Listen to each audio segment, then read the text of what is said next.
নমস্কার দর্শক বন্ধু, জীবনবাণী অনুষ্ঠানে আপনাকে স্বাগত জানাই। আমার বিশ্বাস আপনি নিয়মিত আমাদের এই জীবনবাণী অনুষ্ঠানে শুধু যে উপস্থিত থাকেন তা নয়, কিন্তু আমি জানি আপনার সারাদিন এত ব্যস্ততার মধ্যেও এই সময়টায় ঈশ্বরের বাক্যের সান্নিধ্যে আসার জন্য অপেক্ষা করে থাকেন। ঈশ্বরের বাক্য আমাদের জীবনে প্রত্যেক দিন নতুন নতুন আশীর্বাদ বহন করে আনে। আসুন ধন্যবাদ সহকারে ঈশ্বরের বাক্যের মাধ্যমে আজকের দিনের আশীর্বাদ আজ আমরা গ্রহণ করি।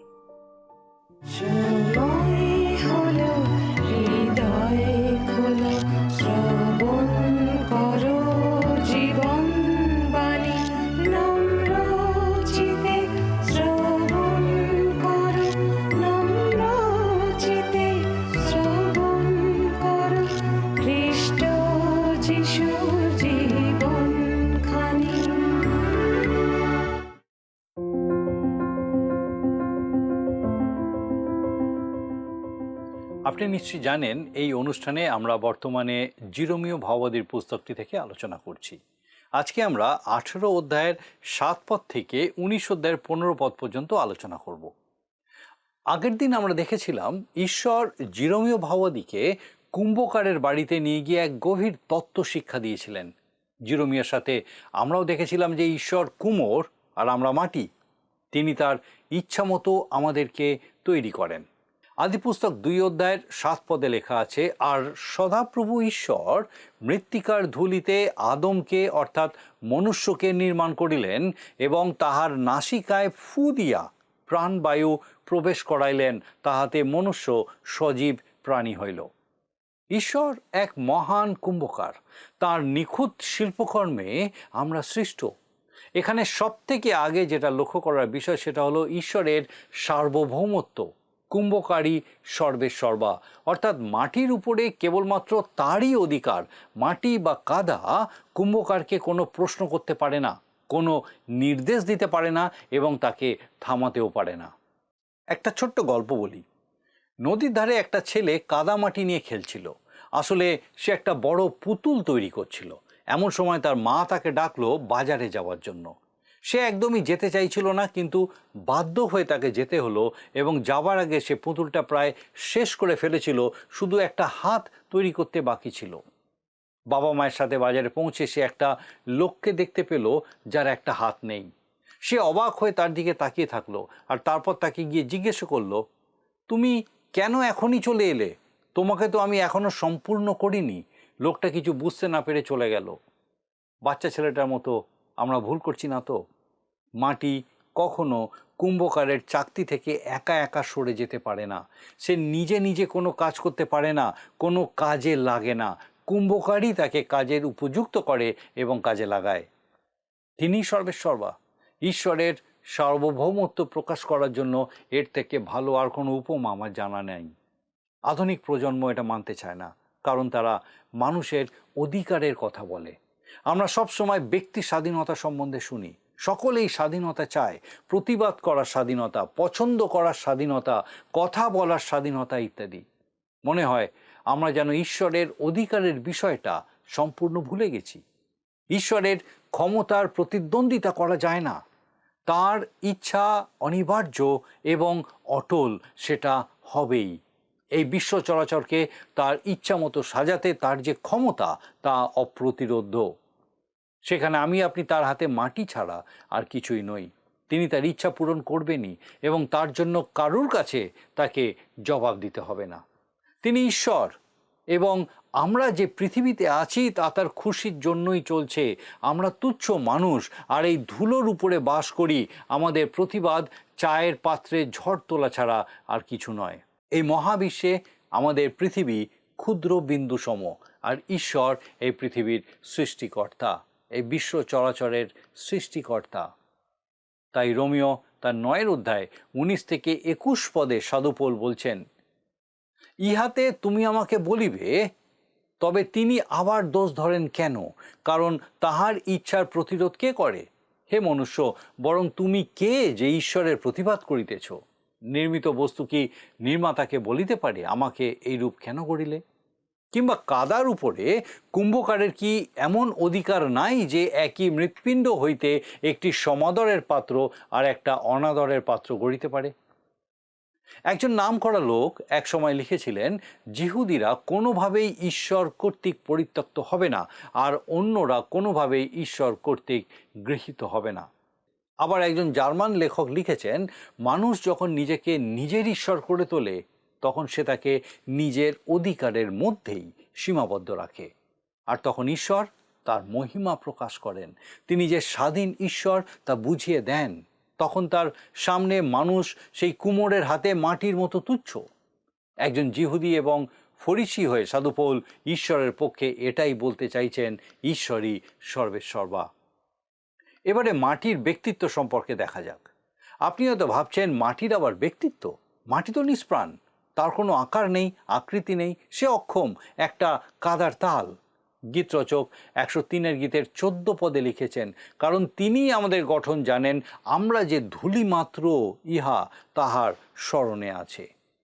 আমরা ধূলি মাত্র, কিন্তু মানুষ কখনো কখনো তা ভুলে যায়।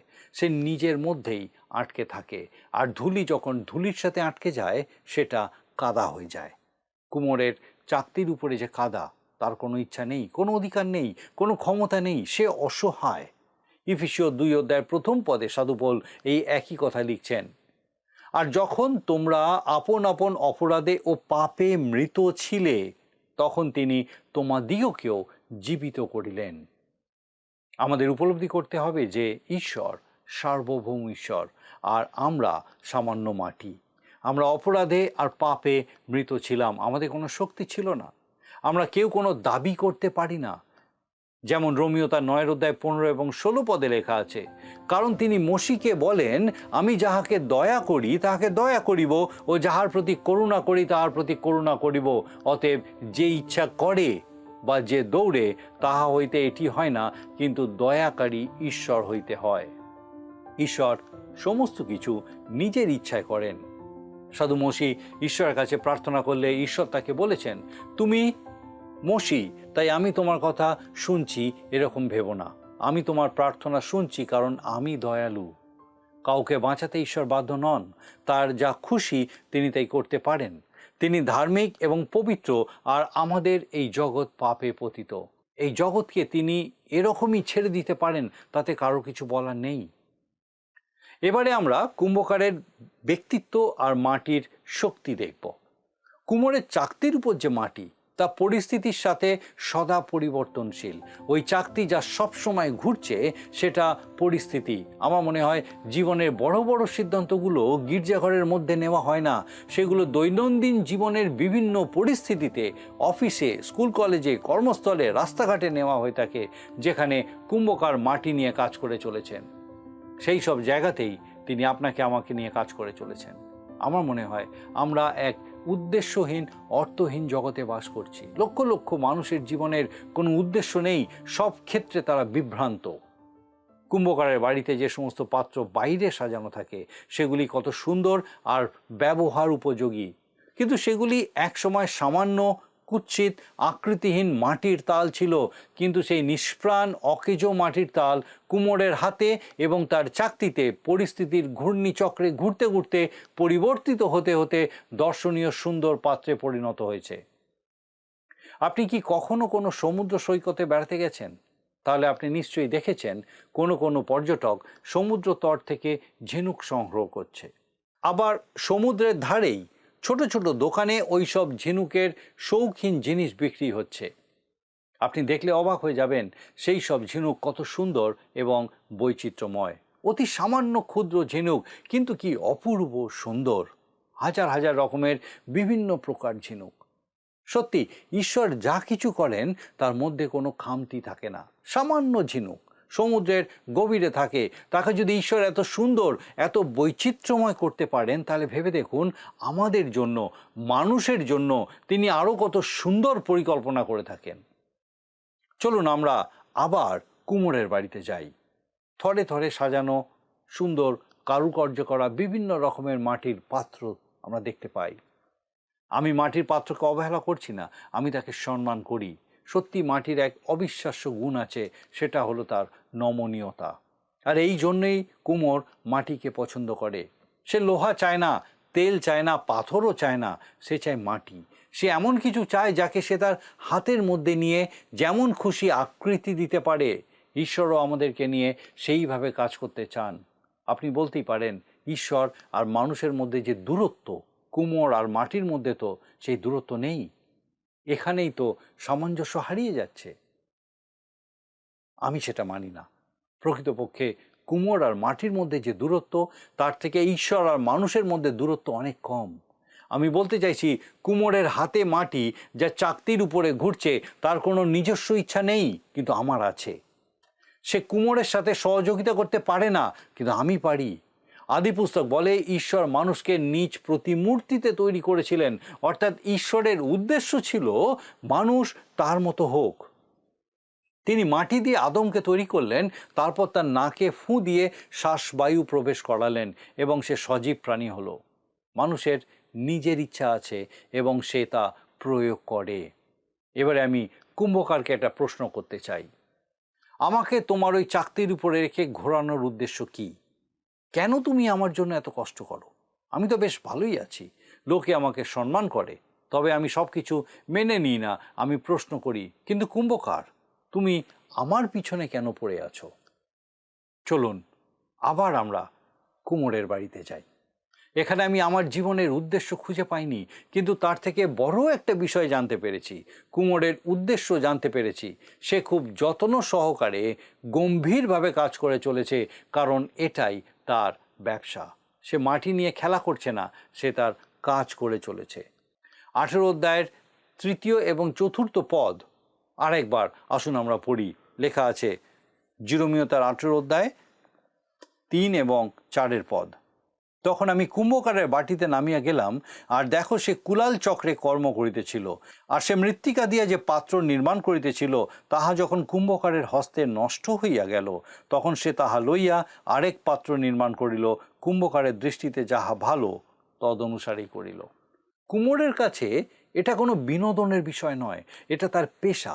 সে জানে সে কি করছে এবং কেন করছে। এবার আমি বুঝতে পারছি যে ঈশ্বর আমাকে নিয়ে খেলা করছেন না। তিনি আমাদেরকে নিয়ে কোনো পরীক্ষা নিরীক্ষাও করছেন না। তার নির্দিষ্ট একটা উদ্দেশ্য আছে। আমরা প্রথমে দেখেছিলাম ঈশ্বর সার্বভৌম, আর এখন দেখছি তার নির্দিষ্ট উদ্দেশ্য আছে। একজন দর্শক রূপে আপনি যদি কুমোরের পাশে দাঁড়িয়ে তার কাজ লক্ষ্য করেন, আপনি হয়তো বুঝতে পারবেন না যে তিনি ঠিক কি তৈরি করছেন, সেটা কত বড় হবে, তার আকৃতি কীরকম হবে ইত্যাদি। কিন্তু কুমোর জানে সে কি করছে, আবার মাটিও জানে না শেষমেশ তার পরিণতি কি হবে। আমরা একদিন জানতে পারবো ঈশ্বর আমাদেরকে নিয়ে কি করতে চান। যখন পরিস্থিতির ঘূর্ণিচক্রে ঘোরানো শেষ হবে, তখন প্রথম যোহন তার 3 অধ্যায় 2 পদে লেখা আছে, প্রিয়তমেরা, এখন আমরা ঈশ্বরের সন্তান, এবং কি হইব তাহা এ পর্যন্ত প্রকাশিত হয় নাই। আমরা জানি তিনি যখন প্রকাশিত হইবেন, তখন আমরা তাহার সমরূপ হইব, কারণ তিনি যেমন আছেন তাহাকে তেমনই দেখিতে পাইব। একদিন আমি তার সমরূপ হব, আর সেই দিনটা কত সুন্দর হবে, তাই না? এটা প্রমাণ হয়ে যাবে যে ঈশ্বর নিষ্ঠুর নন, যদিও তিনি আমাদের অনেক দুঃখ কষ্টের মধ্যে দিয়ে যেতে দেন। একদিন আপনিও বুঝতে পারবেন যে আপনার জন্য ঈশ্বরের পরিকল্পনা কত সুন্দর, কত মহান। ইফিসীয় তার 2 অধ্যায়ের 1 পদে সাধু পৌল এই বিষয়ে যা বলছেন সেটা তো আমরা আগেই বলেছি। তিনি বলছেন, আর যখন তোমরা আপন আপন অপরাধে ও পাপে মৃত ছিলে, তখন তিনি তোমাদিগকেও জীবিত করিলেন। শুধু তাই নয়, এফেসীয় 2 অধ্যায়ের 7 পদ অনুযায়ী ভবিষ্যতে আমরাই দর্শনীয় হব, আমাদেরকে দেখানো হবে। 7 পদে সাধু পৌল বলছেন, উদ্দেশ্য এই, খ্রিস্ট যিশুতে আমাদের প্রতি প্রদর্শিত তার মধুর ভাব দ্বারা যেন তিনি আগামী যুগ পর্যায়ে আপনার অনুপম অনুগ্রহ ধন প্রকাশ করেন। আমাদের মাধ্যমেই ঈশ্বরের অনুগ্রহ ধন প্রকাশ পাবে।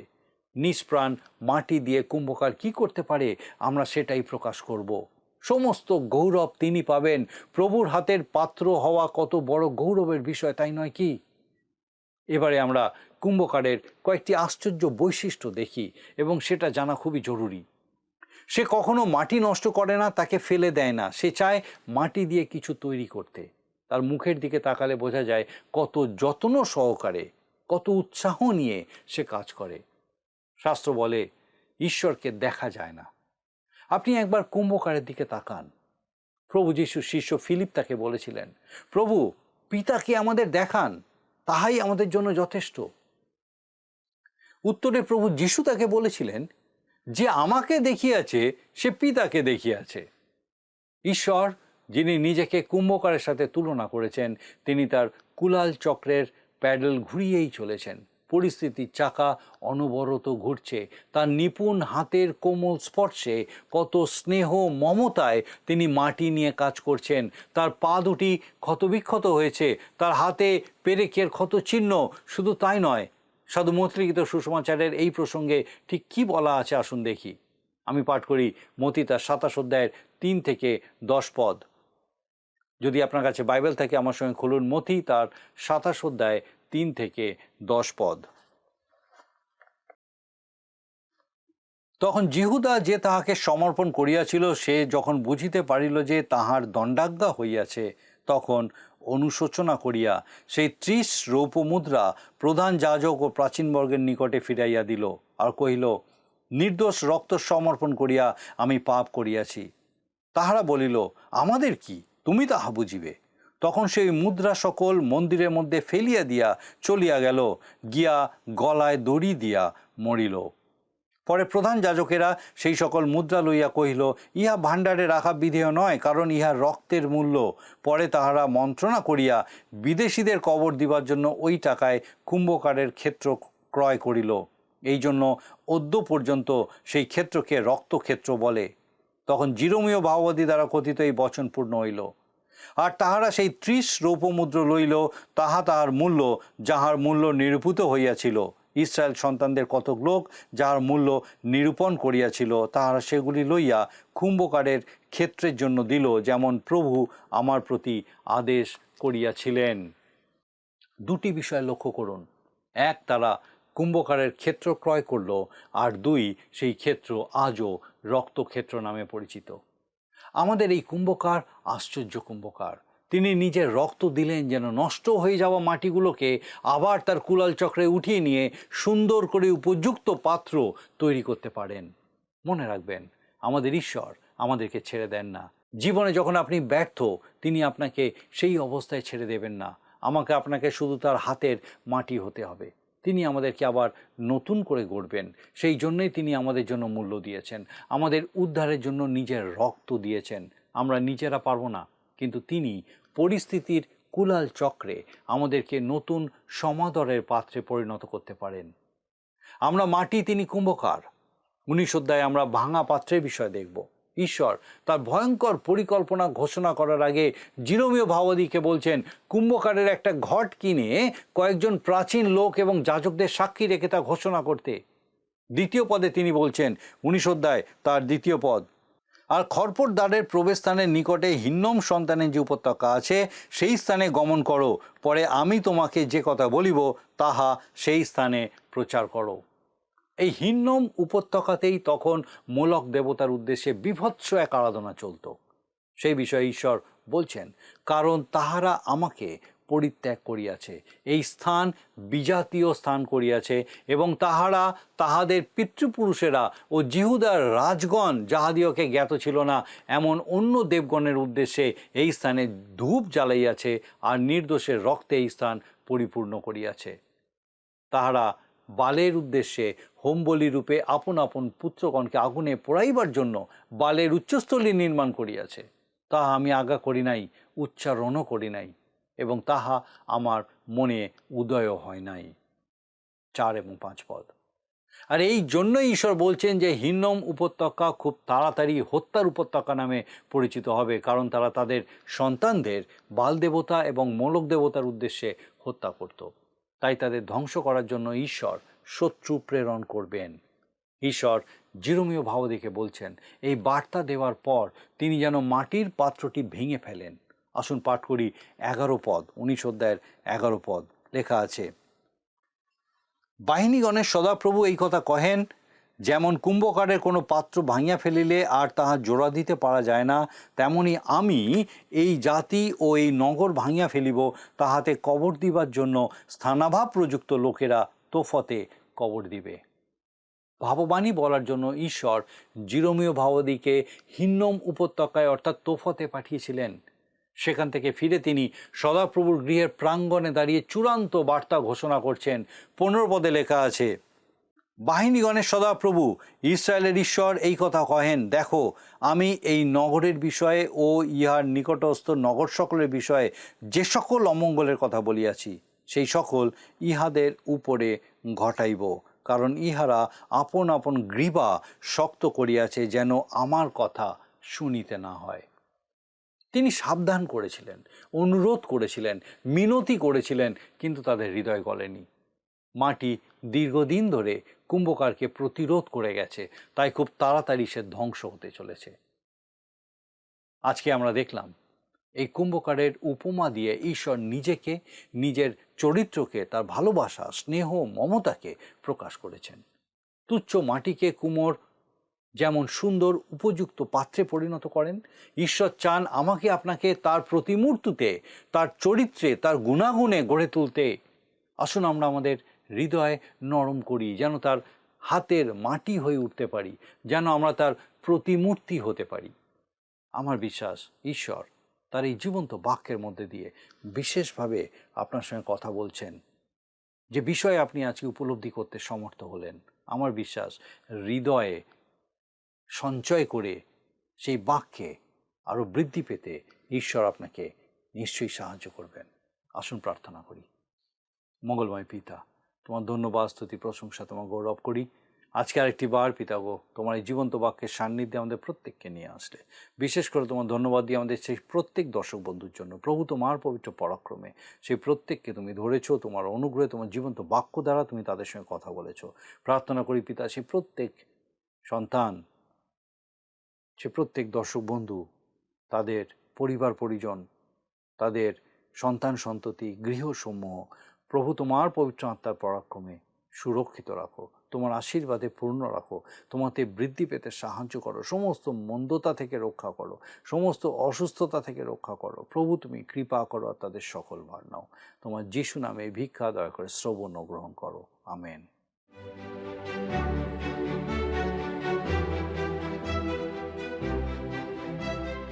বন্ধুরা, আজকের বাক্য নিশ্চয়ই আপনার জীবনে এক নতুন আনন্দ যোগ করেছে।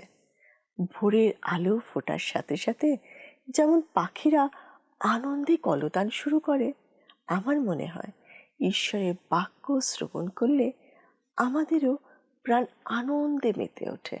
আপনি যদি আমাদের এই অনুষ্ঠান বা পুরাতন সম্প্রচারগুলি আবারও দেখতে চান, তাহলে আমাদের অফিসিয়াল ইউটিউব চ্যানেলটি সাবস্ক্রাইব করুন। ভালো লাগলে ভিডিওটি লাইক করুন এবং আপনার বন্ধু বান্ধবদের সাথে শেয়ার করুন। আর অবশ্যই আপনার মতামত কমেন্ট সেকশনে জানান। আপনার আনন্দের কথা আপনি আমাদেরকে জানাতে পারেন টিভি স্ক্রিনে দেওয়া নম্বরে। আমরাও আপনার সাথে প্রভুতে আনন্দ করব। এখন শুনে নিই আজকের দিনের প্রশ্ন। প্রিয় বন্ধু, আসুন আমরা আজকের প্রশ্নোত্তরে আসি।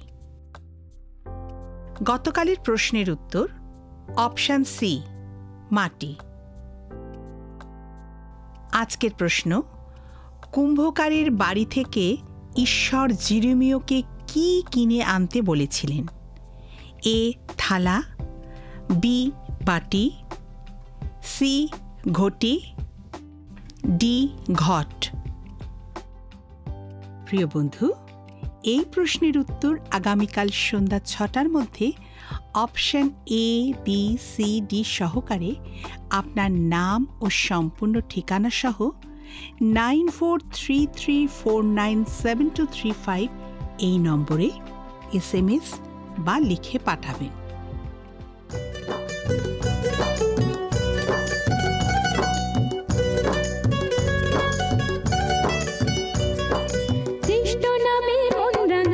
মনের মরুন হয়, সেই মনেতে পূজন হবে, সেই মনে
যদি আপনার এই অনুষ্ঠান ভালো লেগে থাকে তাহলে এই নম্বরে একটি মিসড কল করুন, তাহলে আপনি পরের বারের বিজয়ী হতে পারেন।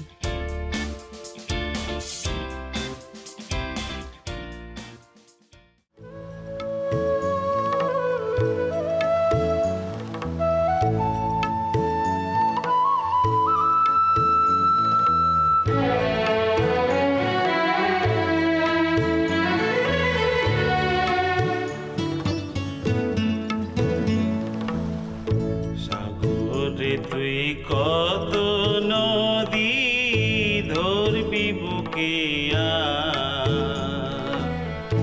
আমার যিশু আপন করে অনন্তকাল আছেন ধরে জগৎ সংসার। সাগরে তুই কত